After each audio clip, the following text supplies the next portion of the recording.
Olá, você está assistindo o programa Em Tese. Este é um espaço para a apresentação da produção acadêmica e científica da Universidade Federal do Paraná. Hoje nós vamos conversar com a bióloga pesquisadora Augusta Detzer.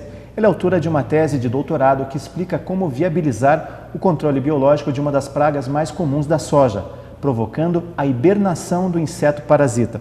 Augusta, em primeiro lugar, qual que é a importância dessa pesquisa para um estado que é o segundo produtor de soja do país, a utilização do controle biológico de um parasita da soja? Bom, o controle biológico não só na soja, mas em todas as culturas, ele assume toda a importância porque visa preservar a fauna benéfica que nós temos no nosso país. O Brasil, ele é um dos países com maior diversidade animal, com maior diversidade na natureza, e o controle biológico ele surge como uma estratégia de manejo das pragas que visa a conservação da fauna que nós já temos. Então, é usar os próprios predadores, os próprios parasitas naturais que nós temos na cultura da soja ou em outra cultura, para manejar as pragas, para fazer o controle biológico das pragas, usando então os próprios animais que nós temos aqui, os próprios agentes biológicos. Isso seria menos danoso para o meio ambiente, mas não existe esta cultura de utilização do controle biológico entre os agricultores brasileiros? Eles ainda vêm com uma certa reserva ao controle biológico? Com certeza. No Brasil, a gente ainda enfrenta uma barreira cultural muito grande na pesquisa em controle biológico, embora as pesquisas no Brasil elas são muito boas, vêm crescendo, têm uma boa qualidade, mas ainda o Brasil ainda enfrenta muitos problemas culturais de transferir aquilo que nós estudamos nas universidades, aquilo que nós pesquisamos, descobrimos, e transferir isso para os agricultores. Eles ainda têm muita reserva quanto a isso, pelo fato do controle biológico não fornecer um resultado muito imediato e de ser ainda uma estratégia desconhecida para muitos produtores. Então, a gente ainda enfrenta problemas com relação a isso. Sobre isso a gente vai falar um pouquinho mais lá para frente. Agora eu gostaria que você falasse um pouco sobre a sua tese. Quer dizer, primeiro vamos explicar para o telespectador quais são os grandes parasitas, quais são as principais pragas que atingem a soja, que afinal de contas ela é de uma importância vital para a economia do estado e também para a economia do país. Bom, a soja ela tem basicamente dois grupos principais de pragas, que são as lagartas e os percevejos. São basicamente esses dois grupos de insetos que causam danos econômicos para a cultura da soja. E são insetos, principalmente aqui no sul do Paraná, controlados com produtos químicos. Ainda são principalmente controlados à base de inseticidas.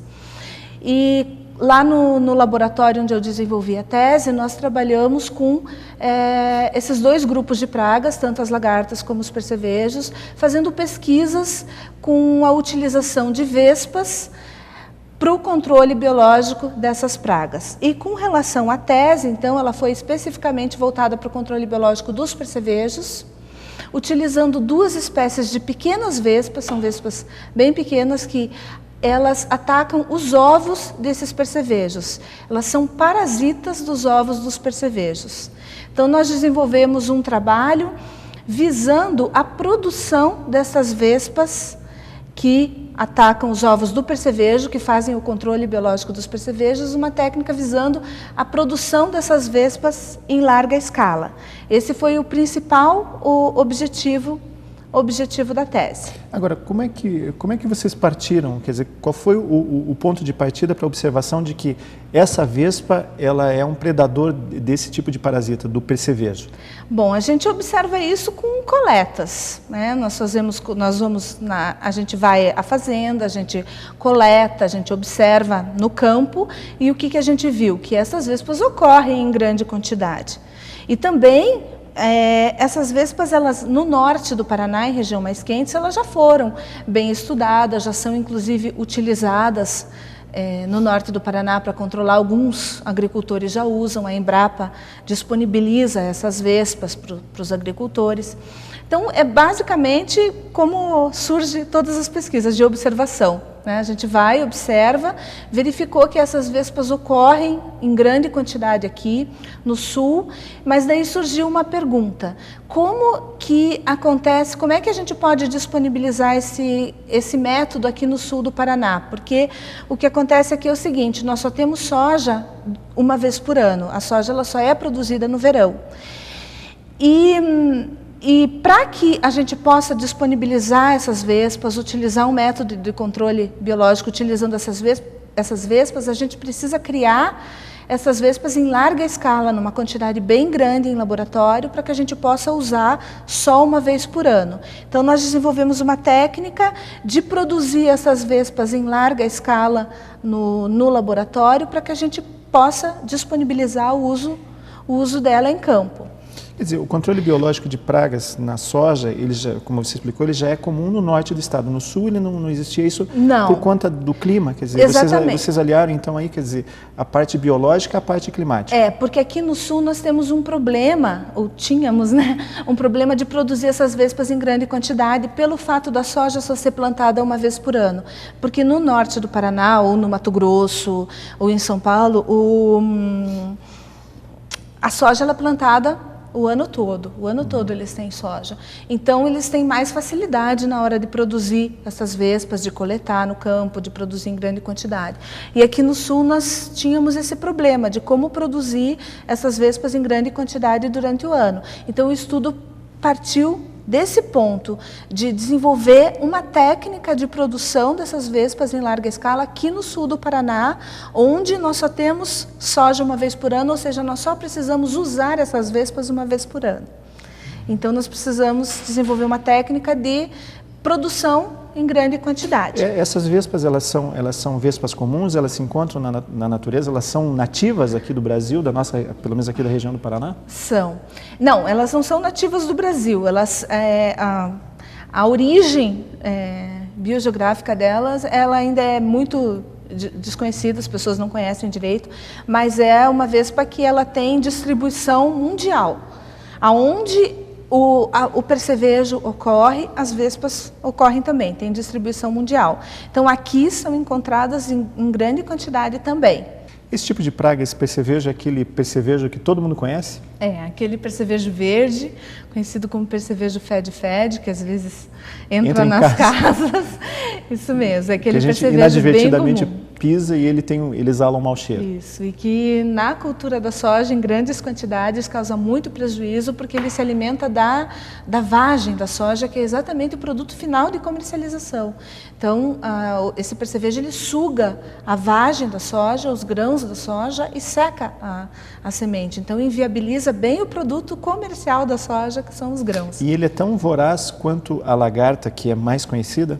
A lagarta, ela consome as folhas. Então, ela pode ser bem problemática também, porque ela causa a desfolha total, pode causar a desfolha total da cultura.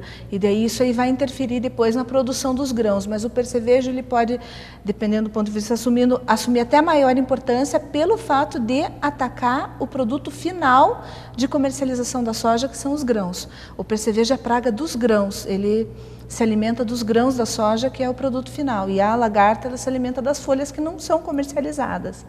Então, já causa um dano indireto a lagarta. O percevejo não, ele causa um dano direto à cultura da soja. Agora, o ciclo vital da vespinha, que acaba funcionando como predadora do percevejo, esse ciclo vital coincide com a safra, então? Bom, o ciclo vital dos insetos, de uma maneira geral, ele é determinado pela temperatura. Então, dependendo da região onde essa vespa se encontra, ela vai ter um ciclo diferente. Então, o que acontece? No norte do Paraná, onde a gente tem soja o ano inteiro e temperaturas mais altas, essas vespas ocorrem durante o ano todo. Agora, aqui no sul do Paraná, essa foi a primeira pergunta que a gente quis responder na tese, com relação a como que ocorre o ciclo aqui dessas vespas aqui no Paraná, já que a soja ela só tem uma vez por ano.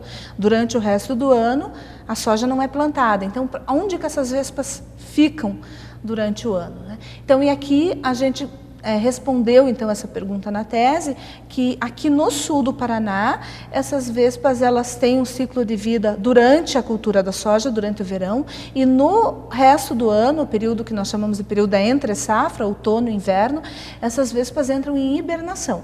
Elas entram no estágio de dormência, uma dormência leve, no estágio delas, assim, a vespinha adulta, ela entra no estado de hibernação e ela ultrapassa todo ano onde ela não encontra, onde não tem soja, não tem percevejo, porque o percevejo daí também, né, já que a soja não é plantada, os percevejos também desaparecem, entre aspas, e as vespas então passam por esse estágio de hibernação durante o ano. E só durante o verão, quando a soja é plantada, quando as pragas surgem, que ela se reproduz e se desenvolve. Agora, como é que faz essa criação em laboratório de uma grande escala de insetos que serão utilizados no controle biológico? No caso da vespinha, como é que vocês fizeram? Bom, nós fizemos assim, a partir do momento que a gente entendeu como que elas passavam o inverno, ou como que elas passavam esse período de entre-safra no campo, na natureza, o que nós fizemos em laboratório foi simular uma condição igual. Então, o que acontece é o seguinte, nós colocamos ela em laboratório numa temperatura onde uma temperatura que induz as vespas a entrar em hibernação. Então, em laboratório, nós temos uma criação normal, uma criação para pesquisa, mesmo uma criação pequena, mas nós temos também as vespas que nós deixamos em hibernação, que aí nós podemos produzir em grande quantidade para poder utilizar elas na safra seguinte. Bom, talvez tenha que esclarecer melhor isso, né? Sim. Uhum. Tá, e como é que é a alimentação normal dessa vespinha? Bom, como é que ela se alimenta na natureza? Na natureza. Então, durante a fase jovem, ela fica dentro do ovo do percevejo. Ela fica ali durante o estágio dela de ovo, porque ela também passa por um estágio de ovo, de larva, de pupa, e ela passa dentro do ovo e se alimenta do percevejo, assim que ela faz o controle. E no estágio adulto dela, quando ela é uma vespinha adulta, ela consome na natureza pólen e néctar das flores, né? Consome, mas ela se alimenta muito pouco durante a fase adulta. E em laboratório, a gente oferta mel para a alimentação delas. Em laboratório, nós alimentamos essas vespas adultas com mel. Agora, o Paraná ele sofreu nos últimos anos uma grande alteração climática, ele sofreu alterações climáticas consideráveis. Isso atrapalhou muito a pesquisa de vocês? Em primeiro lugar, quanto tempo levou essa pesquisa? Bom, essa pesquisa eu comecei 1 ano antes de entrar no doutorado e terminei, então ela levou 5 anos. 5 anos. Nesses 5 anos, houve uma variação climática que interferisse, né, nas observações? Um pequeno acréscimo de temperatura, mas não que chegasse a mudar muito o quadro geral das coisas, né? Então, houve nada que atrapalhasse. Aumentou um pouco a temperatura de uma maneira geral no Paraná durante esses anos, mas não que mudasse muito o processo, né? O processo todo. Agora, os resultados que vocês obtiveram, isso faz com que a gente possa acreditar que o controle biológico de soja, essa tecnologia, essa técnica, ela possa ser exportada para todo o resto aqui do sul do continente, principalmente na Argentina, onde existe plantação de soja, algumas regiões do Uruguai, mesmo no Paraguai, que tem condições climáticas bastante semelhantes à do sul do Paraná? Do sul do Paraná. É no sul do Brasil, de uma maneira geral. Todos enfrentam o mesmo problema. Santa Catarina também, embora não plante muita soja, mas o Rio Grande do Sul planta muita soja. E eles têm o mesmo problema de não ter soja durante o ano inteiro, por isso não tem percevejos durante o ano todo, então tem essa dificuldade de criar. E eles têm os mesmos problemas com pragas que nós temos aqui no Paraná. Os percevejos, as lagartas são problemas, aonde tem soja tem problema de percevejo e lagarta. Isso no Japão, na Austrália, Então, quer dizer, esse tipo de controle, ele pode facilmente, essa técnica pode facilmente ser exportada para regiões que tenham condições climáticas semelhantes à nossa. Pode sim. O que nós precisamos ainda fazer alguns ajustes nessa técnica. O trabalho, ele levou 5 anos, nós chegamos a 95% do que nós queríamos, mas ainda falta algumas etapas. Nós estamos propondo agora uma bolsa para a continuidade desse trabalho por mais um ano. Então, a nossa intenção é passar mais o ano que vem ainda estudando, pesquisando nessa tecnologia e, a partir daí, daqui a um ano, poder disponibilizar isso para empresas de controle biológico, para agricultores, porque ela é uma técnica que ela pode ser disponibilizada para empresas, para que as empresas utilizem isso no processo de criação das vespas e consigam, então, comercializar essas vespas. Essa que é a ideia. Então, ok. Nós vamos fazer um rápido intervalo e já voltamos com o programa Em Tese. É só um instante.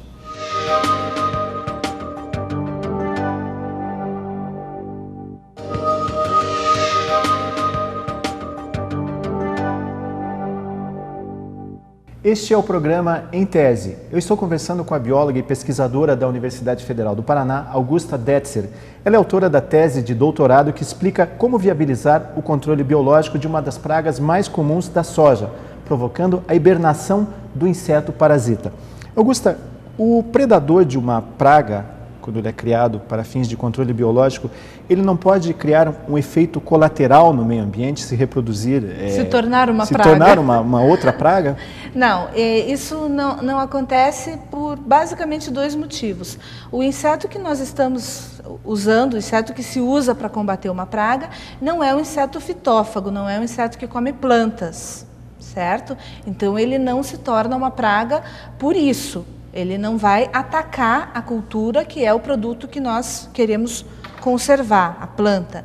E outro motivo também é porque são feitos estudos bem sérios, né, bem responsáveis. E ele não ataca outras espécies? Quer dizer, ele não pode fazer Pode atacar, mas ele é relativamente específico. Então, ele não é normal, ele é usado para o controle da praga. Ele até pode fugir um pouquinho. E, por exemplo, se ele ataca o percevejo, por exemplo, o percevejo, ele acaba naquela região. Ele não passa a atacar outros insetos? Isso é uma boa pergunta. O controle biológico, ele nunca acaba com uma praga. O controle biológico, ele controla. Então, o objetivo do controle biológico é, você tem, então, um desequilíbrio populacional no lugar onde você tem ali uma espécie que se tornou praga. Você entra com um agente de controle biológico para restabelecer o equilíbrio daquela população.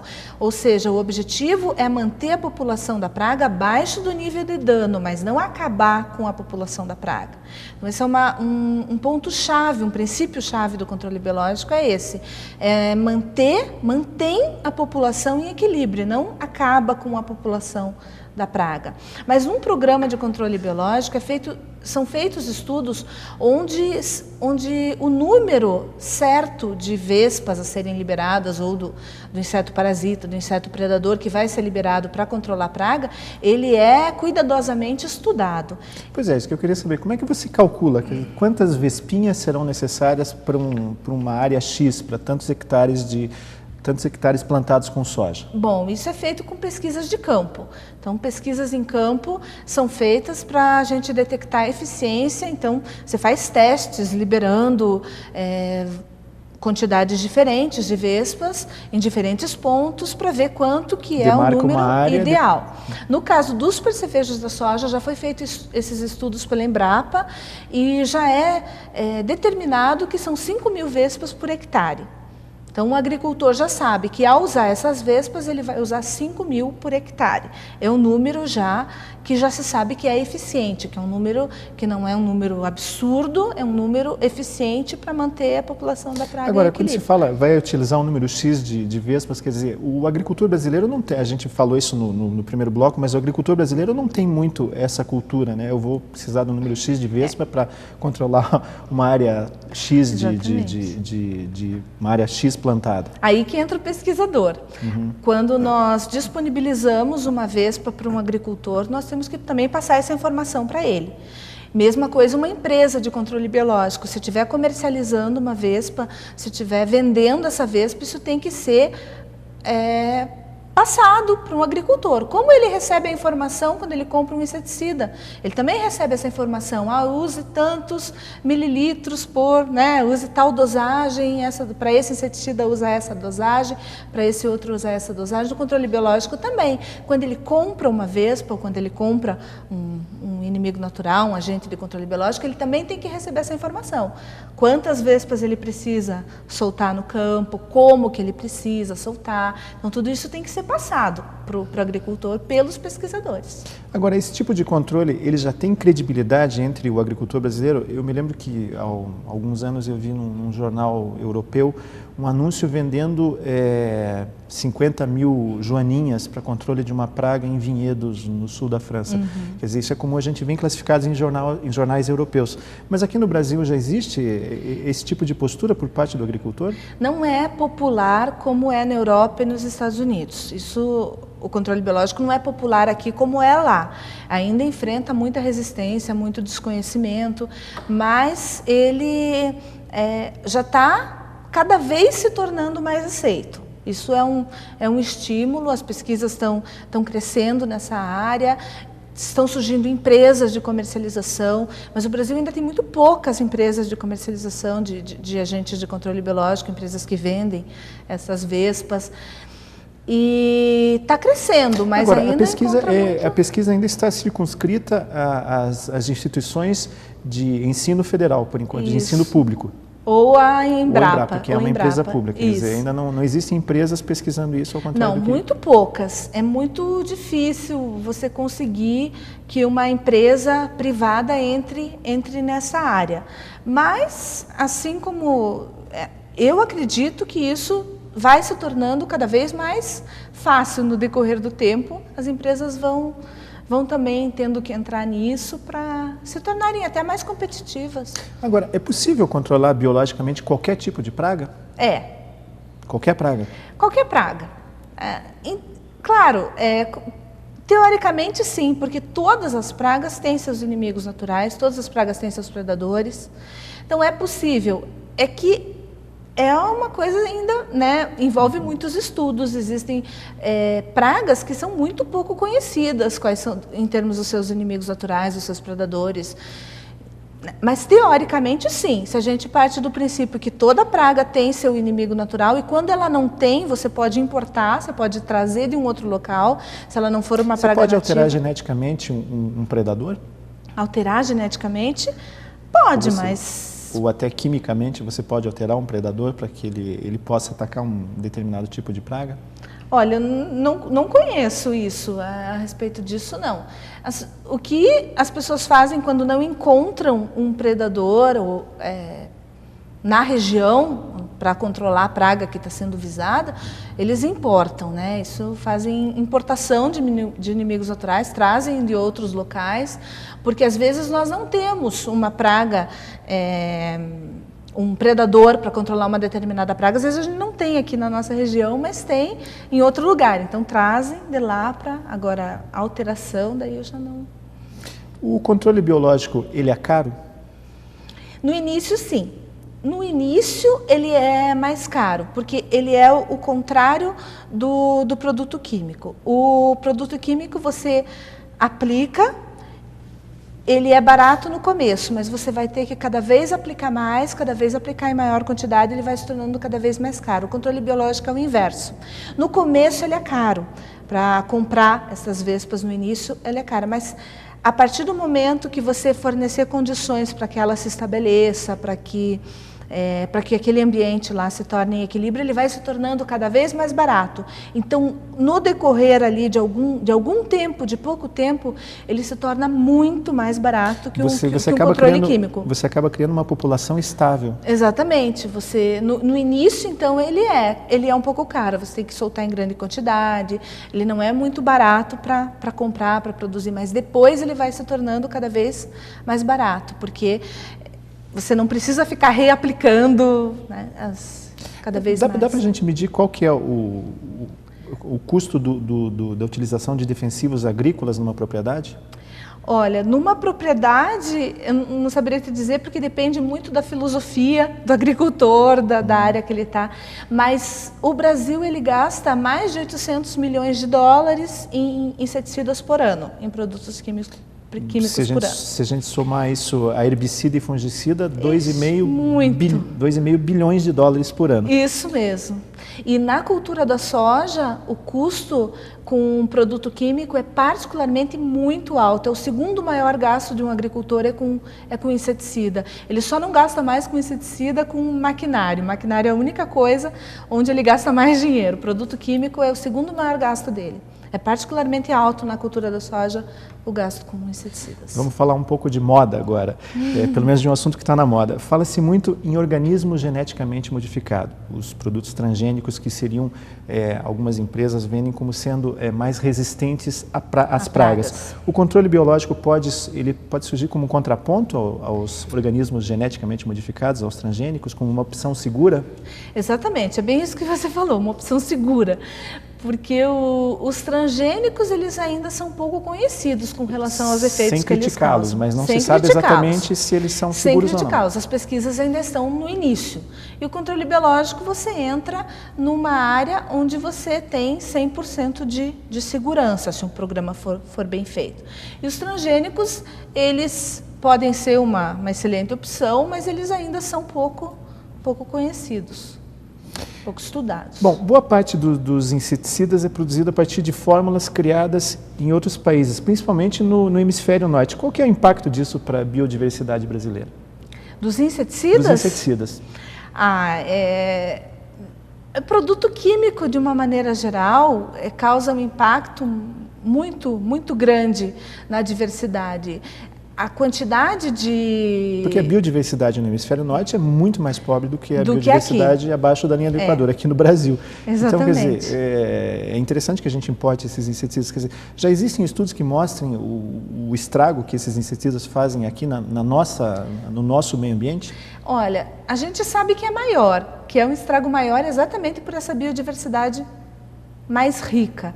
É um estrago maior, mas estudos especificamente quanto a esse impacto, esse eu não conheço. Bom, eu queria retomar o assunto. Quais os países que mais usam hoje o controle biológico? Principalmente Estados Unidos. Que é um grande vendedor de inseticidas? Principalmente, que é o mesmo, exatamente. Eles são os que mais usam o controle biológico, os que mais vendem inseticidas. Os Estados Unidos é o país que mais emprega esse método. O Canadá também usa bastante. E a Austrália é um país muito forte mesmo. São principalmente esses locais. O Brasil vem bem abaixo. Numa listagem aí, vem bem abaixo. E o controle biológico, ele é um bom negócio? Bom... Vale a pena investir em controle biológico? Vale. O crescimento do controle biológico nos últimos anos mostra que é um bom negócio. As empresas estão crescendo nessa área, cada vez mais empresas estão sendo formadas, estão surgindo. Então, ele é para ser um negócio rentável. O problema é que existem muitos aventureiros também nesse ramo. Pessoas que entram nessa área de comercializar os agentes biológicos sem um conhecimento necessário. Como a gente falou, precisa ter um pesquisador que coordene os trabalhos que são desenvolvidos. Não pode ser assim uma coisa feita de qualquer maneira por pessoas que não conhecem bem o ramo. Aí, claro que vai se tornar um fracasso e vai denegrir também a imagem do controle biológico perante os agricultores. Mas, se for uma empresa bem feita, com pesquisadores responsáveis coordenando, ele tende a ser um excelente negócio. Bom, a gente percebe que hoje em vários países do mundo, principalmente nos países da comunidade europeia, existe uma preocupação muito grande no que diz respeito ao consumo de alimentos orgânicos, alimentos que não sofrem ação de defensivos agrícolas. Você acredita que isso venha acontecer também no que diz respeito ao controle biológico? Quer dizer, as pessoas passem a consumir mais produtos que sofreram controle biológico ao invés de um controle químico? Sim. Ele tende a tornar o mercado de uma determinada cultura bem mais competitivo. Os consumidores estão ficando cada vez mais politicamente corretos, exigentes quanto a isso. Cada vez mais preocupação com alimentação saudável, Daí os orgânicos entraram com tudo, exatamente dentro dessa filosofia.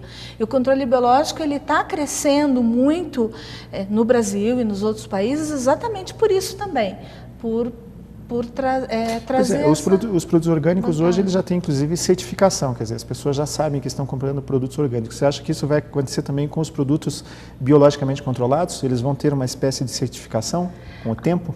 Eu acho que ele pode, inclusive, entrar dentro assim, dos orgânicos. Não sei se vai ter uma certificação, mas pode ser, né? Pode ser sim. Na verdade, a cultura de alimentos orgânicos, ela pode utilizar o controle biológico, é uma ferramenta também da produção orgânica, não entram como coisas separadas, é uma ferramenta também da produção orgânica. Então, alimentos orgânicos, muitas vezes, podem utilizar também controle biológico para manejo de pragas. Doutora Augusta Detzer, quero agradecer muito sua presença no nosso programa. E por hoje, o programa Em Tese fica por aqui. Até a próxima semana, eu agradeço muito a sua audiência. Até lá.